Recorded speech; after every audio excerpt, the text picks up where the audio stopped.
Hi friends. So I saw something about this recent clash with Nancy Pelosi and the four representatives of Congress, AOC, that's Alexandria Ocasio-Cortez, Ayanna Pressley, Rashida Tlaib, and Ilhan Omar.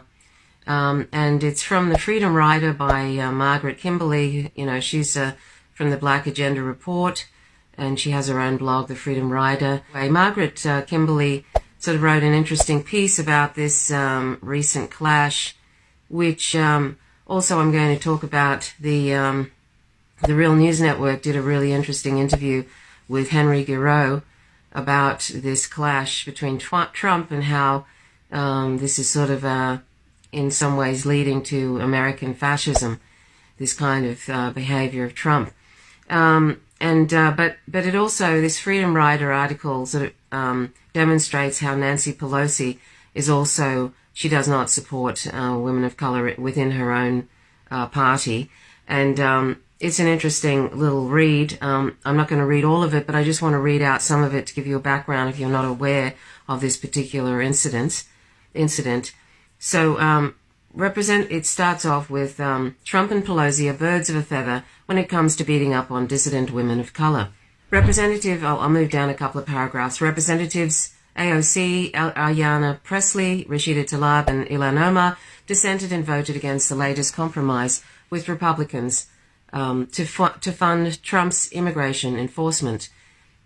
Immigration is supposed to be a litmus test issue which sharply differentiates Democrats from Republicans, but that is not how the game is played. Pelosi trashed her members in an interview in the New York Times, quote, "All these people have their public whatever and their Twitter world, but they didn't have any following. They're 4 people and that's how many votes they got," end quote. Like a true gangster, Pelosi conducted the beatdown in public. When Ocasio-Cortez truthfully stated that the remarks were disrespectful and showed a pattern of attacking women of color, Pelosi, the corporate media, Democratic Party propagandists, and lapdog Congressional Black Congress, the CBC, members all sprang into action. Gregory Meeks joined in, ganging up on his colleagues and threatened Ocasio-Cortez with a primary challenge. Kamala Harris weighed in with a seal of approval for Miss Nancy. The bottom feeder's attack was supported by none other than Donald Trump. Quote, "Cortez should treat Nancy Pelosi with respect. She should not be doing what she's doing. She is not a racist," end quote, said the man with very questionable credibility on the subject. Trump knows that Pelosi is his friend. She is in no way part of an opposition to his administration. She is the rainmaker for the Democratic Party and the wielder of discipline against progressives. The two tasks are linked, of course. The very wealthy speaker brings in cash from her equally wealthy friends. They give with the expectation that nothing even vaguely resembling progressive policy will ever see the light of day. Never a truer word was spoken there. That is why she took the time to disparage the 4 members.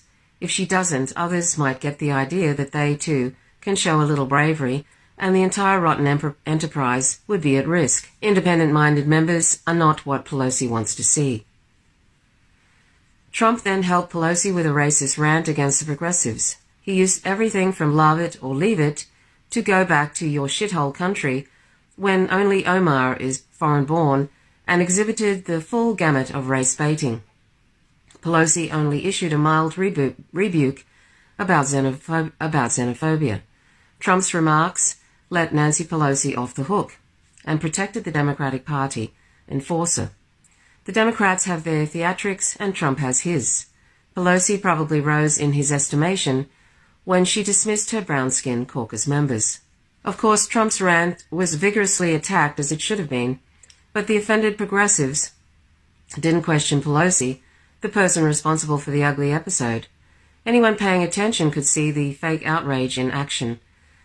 Unarmed Democratic Party sources suddenly claimed to have evidence that the woman popularly known as AOC is a D-rag on the party and will doom Democrats to defeat.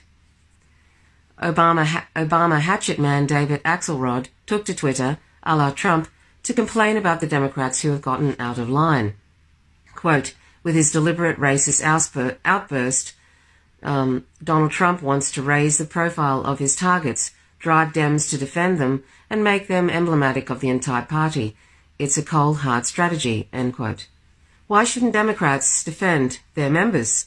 What's wrong with people who are slightly progressive being emblematic of the party? These questions are rhetorical. All of the Democratic Party leadership are committed to shutting down anyone who strays from the fold. Their attacks are worse than Trump's. He is a known race-baiting provocateur, but the Democrats pretend to be the party of inclusion, yet they always end up firmly in the right wing. Anyone who is outraged by Trump's appeal to the racist hordes ought to extend their anger to Nancy Pelosi as well. She and Trump are birds of a feather. She hides her animus a bit better, but not well enough that perceptive people can't see how the duopoly works. So that's Margaret Kimberly. I wasn't going to read the whole thing, but it sums it up so well. Margaret Kimberly's Freedom Rider column appears weekly in the Black Agenda Report. So I suggest, I would urge people to subscribe to the Black Agenda Report or directly to Margaret Kimberly's freedomrider.blogspot.com. Margaret Kimberly lives in New York City. Okay, so that's a very interesting take on it, and really it does sum up the Democratic Party, and it does sum up Nancy Pelosi. A lot of this is theatrics, as we can see. It's just theatrics, but really there is no real commitment behind it all. And it's all about making Trump look bad, or it's all about Trump calling out to his base. And this is how it's going to be until 2020. But I want to also show you some excerpts from the Real News Network of this interview with Henry Garreau, because I think it's rather fascinating. Henry Garreau sort of shows how this is leading to American fascism, and you can see it happening before one's eyes, and he gives a very interesting take on it. So it starts off with two clips, one by Donald Trump, and the other one by the four Congress representatives that Donald Trump attacked. Donald Trump basically sort of says, they hate Israel, they're anti-Semitic, they have, they like Al-Qaeda or something. I mean, he's just throwing in everything but the kitchen sink into this. And, they talk about how he's also said they should go back to their own country. Now, the sad thing about this, before I show this, the sad thing about this is that it's like these issues have only just come up since Trump has been in office, and it's like they have this amnesia about their own party. And this is the problem with being in the Democratic Party, is that they have a terrible history in relation to migrants. They have a terrible history in relation to imperialism and destroying countries. Obama expanded 2 wars to 7. It's now up to 12, there's since he's left, he had a kill list. He was called the deporter-in-chief.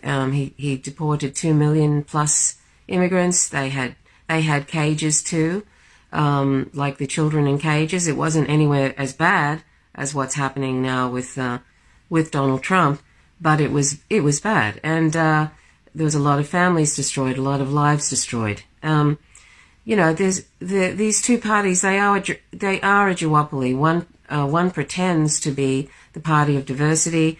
They exploit identity politics to be able to deceive people into voting for them. A lot of black people vote for the Democratic Party.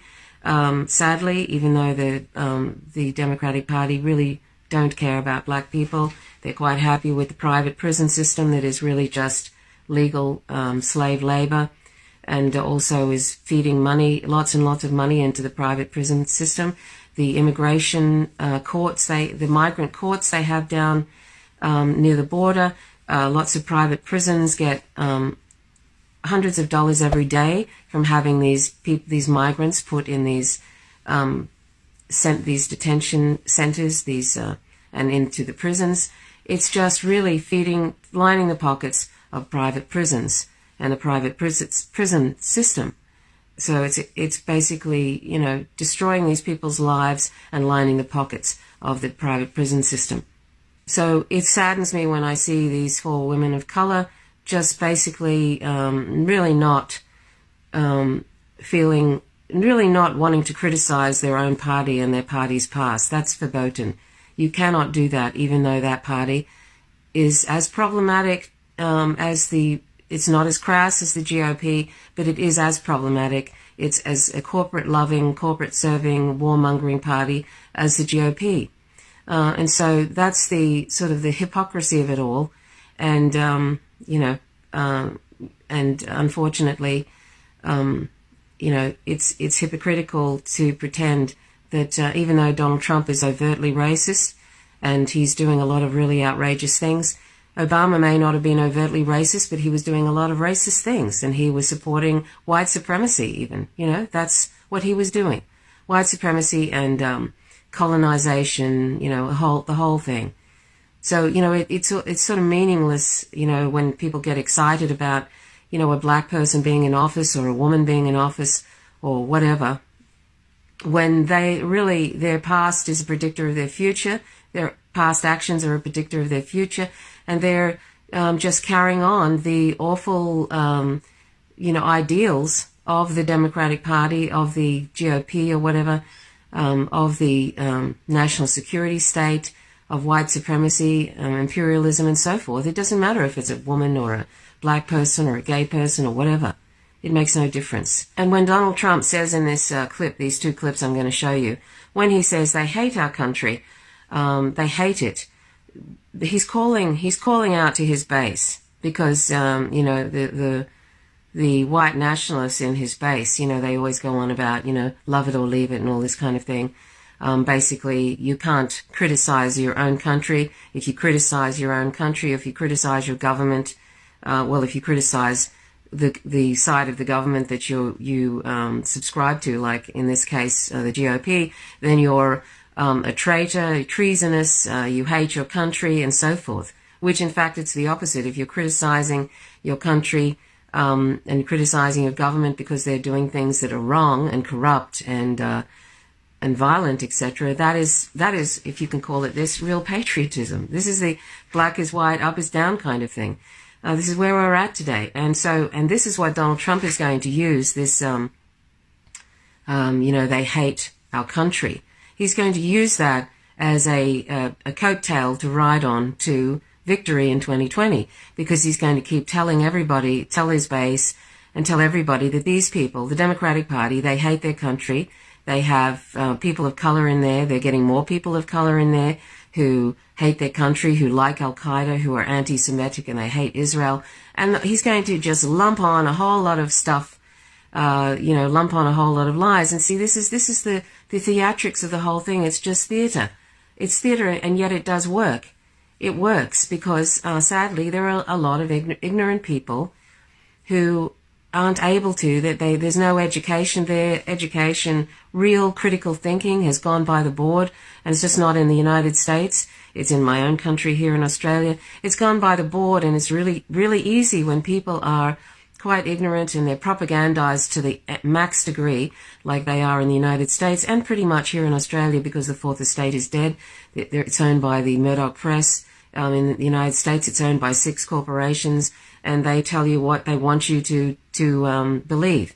And the CIA has said in 1981 that this is what the director of the CIA, William Casey, I think his name was, said in 1981, that he will know when they're successful, when everybody, when everything that the public believes is false. He actually said that. And of course, through the CIA has planted people in corporate media to help direct and help, keep everything on track with the talking points of the national security state and so forth. So anyway, this is something that Donald Trump is going to use, and this is what Henry Gros, I think, said during this Real News Network interview, as well as the host, that this will be used to carry on to 2020 and hopefully help him get across the line in 2020, which is really, really sad. If anybody was able to critically think about these two parties and look at what they're really doing, if they followed independent news, they would see that these parties are very much similar to each other. They're both warmongers. They don't care about the public. They're always making excuses. They pretend now, like the Democratic Party is pretending to be on board with what Bernie Sanders is on board with, Medicare for all and all of that. They're all sort of mimicking him because they know that's what they should be doing, but they have no intentions of doing that if they ever got in. And Kamala Harris is probably one of the best ones at mimicking Bernie Sanders in that regard, in wanting Medicare for all. If you watched her on Twitter the last year and a half, as I've been doing, you would think she was the biggest lefty around. Of course, she never ever has a problem with any imperialist wars. She's right on board with the anti-Russian propaganda. She's right on board with the anti-Chinese propaganda. She's right on board with, Putin is controlling everything. And it looks like when the 2020 comes around, it looks like they're all lining up to say that the Chinese government is interfering with the elections. You watch, if Donald Trump wins, the Democratic Party will either blame Russia or they'll blame China for interfering in the elections. Probably China. That's what it looks like it's lining up to be. But anyway, and one more thing that Trump will use to make people afraid, because fear is something that is almost like an art form now. Fear-mongering in the United States, people are told to fear aliens, to fear the end of the world, to fear one another, to fear any sort of group that is different, to fear economic collapse. And of course, the economy is being managed so badly because it's intentional to make people poorer so that they will be desperate to take any job they can, even though it's a sovereign economy. And yes, we need to understand what a sovereign economy can do, and that's why it's very important to learn MMT. Look at the hashtag Learn MMT. Check out Dr. Stephanie Kelton, who was Bernie Sanders' economic advisor for 2016 and now 2020. She is a great proponent of MMT. It's not a theory. It's not something that needs to be implemented. It's simply a description of the operational reality of a sovereign economy. So it's very important that we understand what a sovereign economy can do, and it absolutely can afford free healthcare, free public education, and all of that. The only constraints are resources. And yes, inflation is covered in that. If you look into this, it talks about inflation and all of that. It's something that exists right now. It doesn't need to be implemented. So learn MMT. So anyway, but Donald Trump is going to scare up, this party, the Democratic Party, and these people of color. Are going to destroy the American way of life. The American way of life really is code for they're going to turn everything into, it's not going to be white anymore. See, there's this great fear that white people, there's a lot of white people who are freaking out because they think that they're going to become the minority. And what goes with that is that they are frightened that when they are the minority, that other people are going to treat them the way they've been treating people of color. That's really the bottom line. It's this fear that these subhumans, this is sort of this white supremacist thing, people that aren't white, in quotes, are going to end up doing to them, to white people, what white people have been doing to people of color, indigenous people and so forth for centuries now. So, and this is something that Donald Trump is feeding into. It's not something that is only a problem with his party, only a problem with the GOP. It's in the Democratic Party too. It's just in a much less obvious, not in a crass form. But anyway, Donald Trump's going to feed into that whole thing and make everybody freak out and think that they're going to lose control of the American way of life, which is really just the white person's domination. Interestingly, in this press conference, Donald Trump denies that his tweet was racist about, they can go back to where they came from. And he thinks, and he says, a lot of people agree with me, or everybody agrees with me, or something like this. I mean, the man just lies like a rug. He's pathological. He'll just say whatever at the time. He's like shifting sands. You don't know what he's going to say from one day to the next. That's why it's going to be such a weird thing to watch any debate between whoever this awful Democratic Party picks as their, they're not going to take somebody from the primary who's won the primary. They're going to, as they said in that court case, they have every right to pick whomever they want. And so if it's Kamala Harris or whoever it's going to be, it's probably not going to be Bernie Sanders. When the DNC picks whoever this Democratic nominee is going to be, they're going to have a hard time pinning Donald Trump down on anything. Not that they're not lying in their own way, pretending like they want Medicare for all and all this sort of thing. That's never going to happen. But I mean, Donald Trump just lies like a rug. He just lies all the time. So good luck in those debates. Anyway, so Henry Garreau basically says it's ultra-nationalist, it's patriarchal, it's sort of toxic masculinity. He's displaying all of that, and it's right out of a fascist playbook.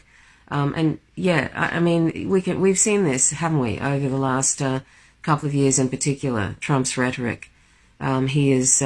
This is the way he's going. This is how he has decided to define himself.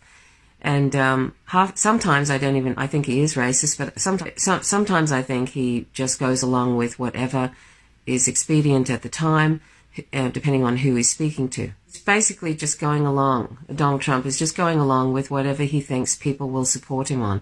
It has nothing to do with ethics or decency or anything like that. He's just going along with it. And, you can whip people up, particularly when when a lot of people feel disenfranchised, when a lot of people have, the economy is not working for them.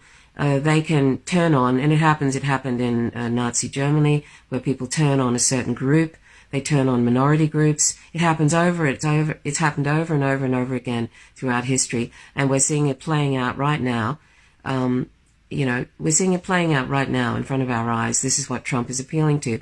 And this is happening all over the world. The more people feel disenfranchised, the more they feel like the government doesn't care about them, or that, instead of turning on the government, the people in power, and because they're responsible for this oppression and neoliberalism and neoconservatism and all of that, instead of doing that, they turn on other people, and that's what politicians tend to do, is try and drum up this divisiveness and get people to turn on one another, get them to turn on women, to turn on minority groups, to turn on Muslims, to turn on Jewish people. I mean, that's happening in other places now. Actual anti-Semitism, not the pretend anti-Semitism that the Blairites in the Labour Party in the UK, or the people in the politicians in the Tory Party who are desperately trying to smear Jeremy Corbyn when he criticizes the apartheid state of Israel, and they call him anti-Semitic, which is just nonsense. It's not that fake anti-Semitism. I'm talking about real anti-Semitism.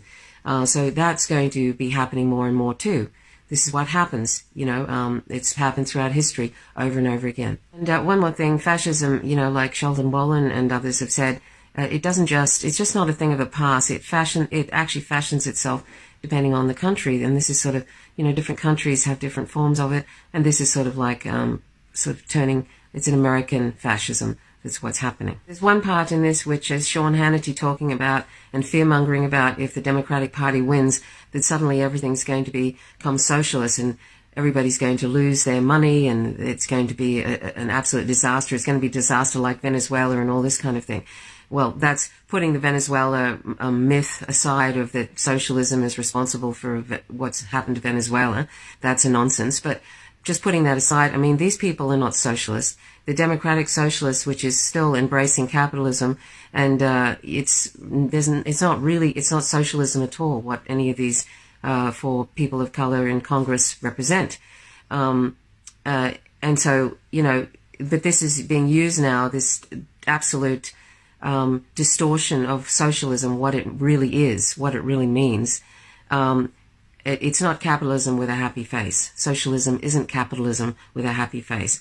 But this is Sean Hannity's trying to do. And see, both of these major parties are frightened of social inequality. They're frightened of any of Medicare for all. They don't want their corporate overlords to be, not giving them any more lobbying money and so forth. They're serving their corporate overlords. They do not want Medicare for all. This is the Democratic Party or the GOP. And so they're on the same page. The Democratic Party with Nancy Pelosi and Donald Trump, they're all on the same page with not wanting any of the public to have Medicare for all or to have student debt elimination, the sort of things that Bernie Sanders is talking about.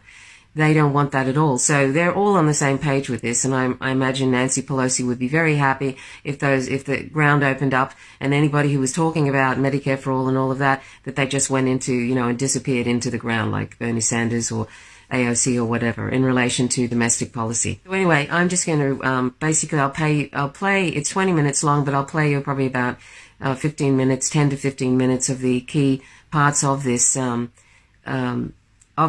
presentation by the Real News Network interviewing Henry Garreau, because I think it's really, it's very, very poignant, and it's really encapsulates what's happening now.